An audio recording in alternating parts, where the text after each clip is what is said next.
Saludos amigos, bienvenidos a un nuevo programa de Realidad y Política, donde se analizan y se debaten temas de relevancia nacional e internacional.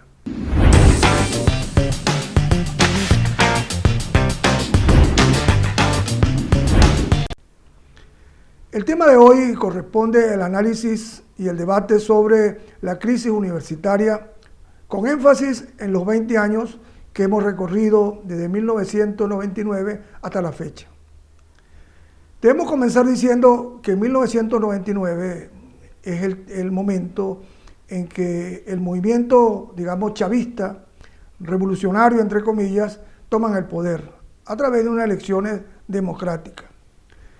Para ese tiempo, la Universidad Venezolana vivía momentos extraordinarios. Estaba pasando por una situación de excelencia, porque estaba aprovechándose o estaba beneficiándose de ese capital humano acumulado durante las últimas décadas, de la década del 70 y los 80, donde una gran cantidad de profesores universitarios fueron a las mejores universidades del mundo, y eso permitió de una fuerza de sustentabilidad académica que hizo que la Universidad Venezolana tuviese un buen performance a nivel nacional e internacional.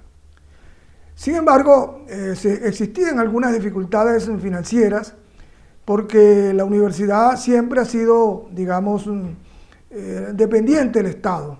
Y en la medida que el Estado tenía problemas económicos, tenían problemas económicos las universidades. Así fue cuando en 1999 comenzamos un gobierno, un periodo presidencial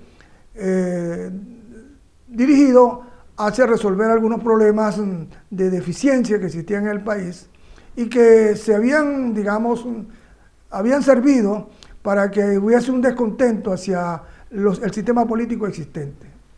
Eso generó, digamos, una candidatura, esas condiciones, que fue un militar que había sido golpista, que fue apoyado por los medios de comunicación, los grandes medios de comunicación, fue apoyado por la oligarquía venezolana y que entusiasmó a la clase media y ganó las elecciones. Ese triunfo, la luna de miel duró poco, porque ya para el 2002 ya existía en el país un gran descontento hacia ese gobierno. Es allí cuando hubo una conflictividad de tal magnitud que el presidente Chávez renunció y luego por una debilidad, una deficiencia en la estrategia de los dirigentes de oposición, regresó al poder. A partir de ese momento se establece un modelo hegemónico, estatista, bajo la égida del apoyo de Cuba, del régimen cubano, específicamente de Fidel Castro. Y dentro de eso se estableció crear estrategias de instituciones paralelas a las existentes en Venezuela. Comenzó a ir desplazándose las instituciones tradicionales para ser sustituidas dentro de un modelo que ellos llamaron socialista. En ese sentido se crearon las misiones sociales, dentro de ellos las misiones educativas, y en el caso de las universidades se creó la misión Sucre. Esa misión Sucre se establecía con un discurso manido, manipulado, parcializado, donde decía que las universidades o la educación superior en Venezuela solamente había servido para la clase media, para la clase oligárquica, y que existía una gran cantidad de venezolanos excluidos de la universidad o la educación superior. Esto fue una justificación para imponer un modelo que realmente no estuvo a la altura de las exigencias de Venezuela. Recordemos que en 1999, en la década ya entrando al siglo XXI, el mundo académico, el mundo científico y tecnológico se movía a gran velocidad. Y la Universidad Venezolana estaba llevando el paso, el ritmo de ese movimiento que se daba en el mundo. Sin embargo, el modelo que plantearon ellos es un modelo atrasado, sustentado en un proceso ideológico, con una educación carencial, como ellos dijeron, una educación para pobres, para excluidos, lo cual se invirtió mucho dinero en edificaciones, en recursos, en tecnología, recursos que estaban asignados a la educación superior venezolana, a la educación formal tradicional venezolana. fueron transferidos hacia el proyecto de la Misión Sucre. Eso generó de alguna manera un desfasaje en el manejo de la universidad. La universidad comenzó a sentir ese golpe fuerte de los recursos que se estaban transfiriendo a un proyecto distinto. No eran los mismos recursos, se transfirieron a la educación, de la educación superior se transfirieron a otros objetos que no eran lo que tenía la universidad tradicional. Esto generó en la universidad cierto descontento y comenzó ya a volver la conflictividad en la universidad. Pero entonces, además de esta situación, este gobierno, que se declaró socialista, con una actitud hegemónica estatista, comenzó lo que ellos llaman la revolución cultural. Como todo sistema totalitario, ya sea comunista o fascista, intenta imponer una cultura a su estilo, a su forma de ser, sobre todo con ese ideal de mantenerse en las generaciones futuras, de cultivar el pensamiento socialista en los jóvenes, en los niños y en los adolescentes. Así fue como se comienza en Venezuela un proceso de sustitución del sistema cultural tradicional por un sistema cultural que era una imitación a los cubanos, y los cubanos habían imitado a la Revolución Rusa, donde se desmontaban los valores clásicos, tradicionales, que se habían mantenido en este momento. Se comenzaron a atacar las casas culturales, los ateneos, y se comenzó a crear una narrativa cultural socialista, desplazando lo que ellos denominaron la cultura burguesa. Pero eso también llegó a la escuela. La escuela venezolana era una escuela democrática, de una gran tolerancia a las diferencias, plural, promotora del espíritu libertario, y para ellos sintieron de que esa escuela era una escuela, digamos, subversiva frente al propósito que se tenía. Y se comienza entonces a desmantelar la escuela. Comienza un proceso de adoctrinamiento a estudiantes y a profesores. Se comienza un proceso de desmontaje de la estructura organizacional de la escuela.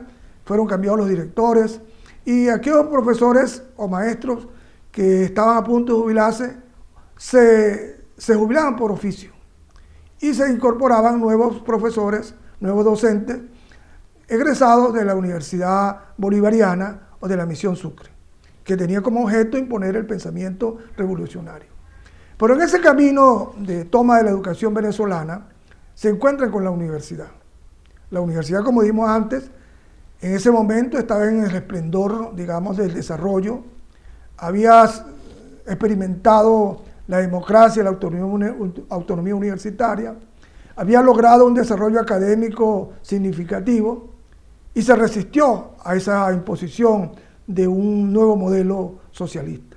El gobierno dejó eso pasar y en el 2009, aprovechando de una ley habilitante que tenía el presidente Chávez, aprobó y promulgó la Ley Orgánica de Educación. Una ley que es tan importante después de la Constitución y la Ley del Trabajo, que no podía aprobarse sin la consulta nacional.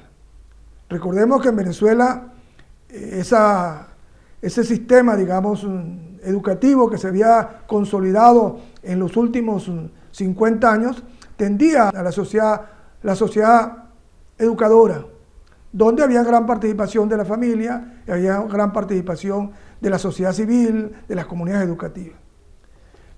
Esto generó, digamos, un choque, porque esta Ley Orgánica de Educación intentaba estatizar la educación, crear un pensamiento homogéneo y que la educación sirviera como instrumento para el fortalecimiento de la sociedad socialista. Lo dice textualmente: el propósito de la educación venezolana es consolidar la sociedad socialista. Eso significaba que rompía completamente con el liberalismo, el pensamiento plural en las escuelas, y se establecía el Estado docente. El Estado docente es un órgano o un enfoque de dirección de la educación que tiene como sentido estatizar de manera unidimensional la educación desde el Estado. El Estado se arroga el derecho de imponer el modelo educativo sin discutirlo, sin analizarlo, ni compartirlo con otros sectores. De allí comienza, digamos, el camino legal para la intervención de las universidades. En ese momento, por necesidad de la Ley Orgánica de Educación, se deben diseñar y aprobar leyes auxiliares, entre ellas la ley para manejar o dirigir la educación superior. Se comienza el debate en Venezuela sobre ese tema. Los venezolanos presentaron una gran cantidad de proyectos, tanto dirigentes universitarios como instituciones universitarias, como movimientos gremiales, presentaron su proyecto de ley de educación superior. Ninguna de esas leyes fue tomada en consideración y el debate se hizo unidimensional, discrecional. Solamente el gobierno impuso su idea de una universidad socialista y como tenían poca creatividad, trajeron el modelo cubano para imponerlo. Una universidad a través del convenio Cuba-Venezuela y comenzó el debate dentro del Parlamento. Vino las críticas, demostración que era ilegal, que era inconstitucional, que no se siguieron las vías para lograr la discusión y la aprobación de esa ley. En vista de la conflictividad que se estaba presentando, el régimen, porque ya era un régimen, ya no era un gobierno, ya era un régimen, retiran la ley, retiran el proyecto de ley del Parlamento. En consecuencia, sigue vigente la ley de universidades aprobada en el año 1971. Pero asumen, digamos, una metodología donde van a aplicar todo lo establecido en la propuesta de ley de educación universitaria, lo van a aplicar mediante decretos. Hicieron exactamente lo que se hizo en Cuba. En Cuba, en la década de los 60, a finales 60, 67, en Cuba se desarrolló un debate para imponer la universidad socialista. Recordemos que en la década de los 60, Cuba y Argentina eran los países más desarrollados de América Latina. Y se había desarrollado una élite intelectual, académica, universitaria, muy significativa, que se opuso y resistió a la imposición de la universidad socialista. Y fue hasta 1967, en un discurso en la Universidad de Oriente, donde Ernesto Che Guevara, como ministro promotor de la universidad cubana, estableció de que la autonomía universitaria era un argumento pequeño burgués para evitar que la universidad fuese socialista. Y eso condujo a que de ese momento se eliminó la autonomía universitaria en Cuba. Y entonces, como no pudieron aprobar la ley de educación universitaria o la ley de educación superior, decidieron gobernar a través de decretos. En Venezuela, en este momento, se gobierna mediante decretos.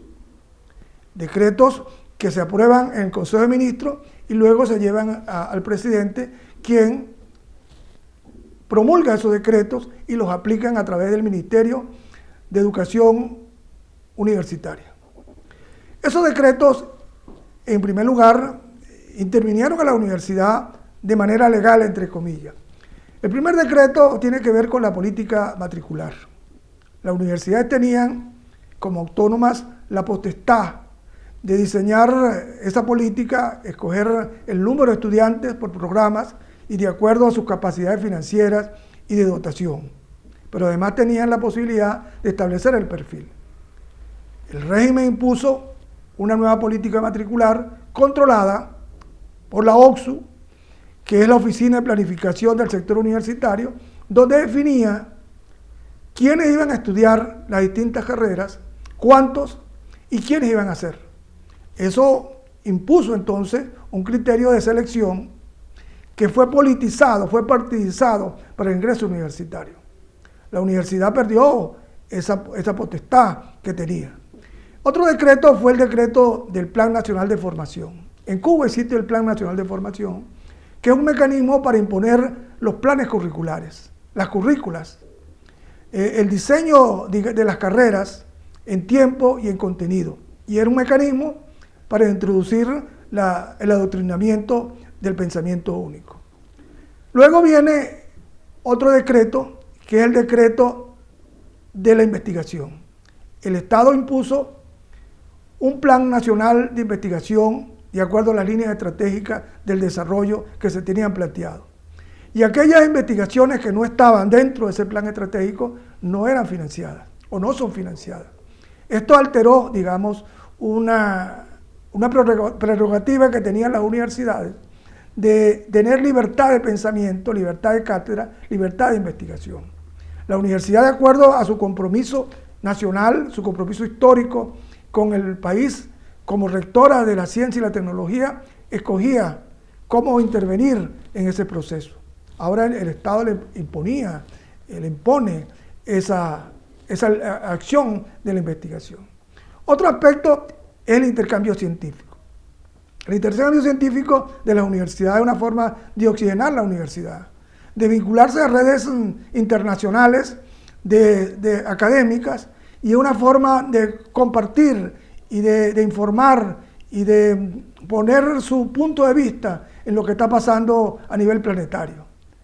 El Estado impuso de ese momento un mecanismo de control y de supervisión. No todo el mundo podía ir a un intercambio científico. Tenía que ser dentro del marco de la línea estratégica de los países que ellos quisieran mandar y también escoger las personas que se iban. El otro punto de la intervención es el tema, digamos, de la democracia universitaria. Las universidades tenían reglamentos de manera autónoma, desarrollaban sus alternancias políticas en el poder universitario. Hablemos de las autoridades, consejo de facultad, consejo universitario, gremios. Ahora todas las instituciones, toda la institucionalidad electoral va a pasar a manos y del control del Consejo Nacional Electoral. Pero además, en las elecciones de 1999 hasta la fecha, cada vez que se presentaba una opción del chavismo, era derrotado en una proporción 20-80, donde el chavismo se sentía aplastado en esas elecciones. Y ya ellos se dieron cuenta que no había posibilidad de que por esa vía controlar las universidades. Y fue entonces que cambiaron el reglamento, o intentaron cambiar el reglamento, exigiendo entonces que se cambiara la comunidad universitaria, o sea, para conformar el claustro. Significa entonces que dejaron de ser unas elecciones, digamos, meritorias, académicas, para hacer unas elecciones populares, o sea, que la universidad y las elecciones universitarias se compararan con las elecciones para cargos del poder popular o cargos de elección popular.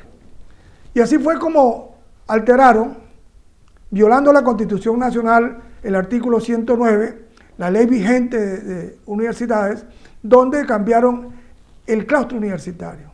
El claustro universitario estaba conformado por los estudiantes y los profesores, y los estudiantes normales y los egresados. Ahora se establecía un nuevo claustro universitario, que son los profesores, los estudiantes, los egresados, pero ahora incorporan los trabajadores y los obreros. Y una elección igualitaria, cada voto equivale a un voto sin porcentaje. Esto generó un rechazo en la universidad, y la universidad decidió no ir a elecciones en esas condiciones. El gobierno comenzó entonces a aplicarle, digamos, el torniquete económico a las universidades que no lo hicieran. Pero también con el agravante de que si un funcionario o una autoridad universitaria electa renuncia, el Estado le impone la persona que lo va a sustituir, y siempre son personas o fuera de la universidad o gente fiel al proyecto político de la revolución chavista. Esto condujo a una situación muy tensa. Ahora la gente se pregunta, entonces, ¿qué pasó con la universidad? Si nosotros vemos una radiografía en el 2020 de la Universidad Venezolana, encontramos una universidad asolada por ese intento de imponer la universidad socialista. una universidad desgastada en esa lucha, una universidad que se ha ido desmantelando con el tiempo. Las condiciones socioeconómicas y académicas de los universitarios están realmente muy mal. Eso generó, en ese clima tan difícil, tan ácido, que una gran cantidad de profesores universitarios se fueran de la universidad. Es lo que se llamó la diáspora universitaria. Los profesores se fueron.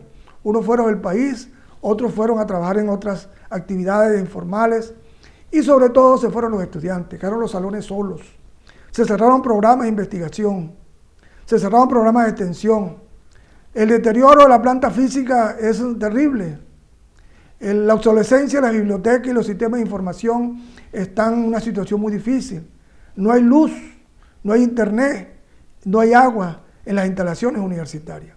Y eso aceleró, digamos, la situación crítica en la universidad. Ahora, ¿qué hacer? ¿Qué hacer en este momento? En primer lugar, tenemos que crear un movimiento internacional que haga visible la crisis de Venezuela, la crisis universitaria. Esto es un escándalo. Ningún Estado, en ninguna parte del mundo, ha hecho lo que hizo este régimen contra la universidad. Las universidades siempre han sido reconocidas como aliadas en los procesos de desarrollo y de transformación nacional. Y las universidades han sido fieles a ese compromiso. En segundo lugar, debemos crear un movimiento interno en las universidades, para que no bajemos la guardia, para que entendamos que nosotros sí podemos defendernos, sí podemos actuar y tener reservas morales, éticas y académicas para reconstruir la universidad. Debemos crear confianza en la universidad. Pero para ello necesitamos el apoyo de los venezolanos. Millones de venezolanos han sido beneficiados con la universidad. Han sido egresados o han sido beneficiados con la investigación, la extensión que ha dado la universidad. Le debemos mucho a la universidad venezolana. En consecuencia, no podemos dejarla sola. Tenemos que unirnos en un movimiento nacional en defensa de la universidad venezolana. Este régimen ha hecho que retrocedamos 30, 40 años cuando ha vetado, ha agredido, ha desmontado la universidad y con ello los centros de investigación. Recordemos que el 80% de la investigación que se hace en el país lo hacen las universidades autónomas. Con esto terminamos esta exposición de hoy, este análisis. Esperamos que nos vuelvan a sintonizar. Le damos las gracias por vernos. Esperamos que si les gustan, pongan en la manita de me gusta, se suscriban al canal y así seguiremos nosotros satisfechos con que hemos cumplido con el compromiso de difundir un análisis de un tema relevante de la vida nacional e internacional.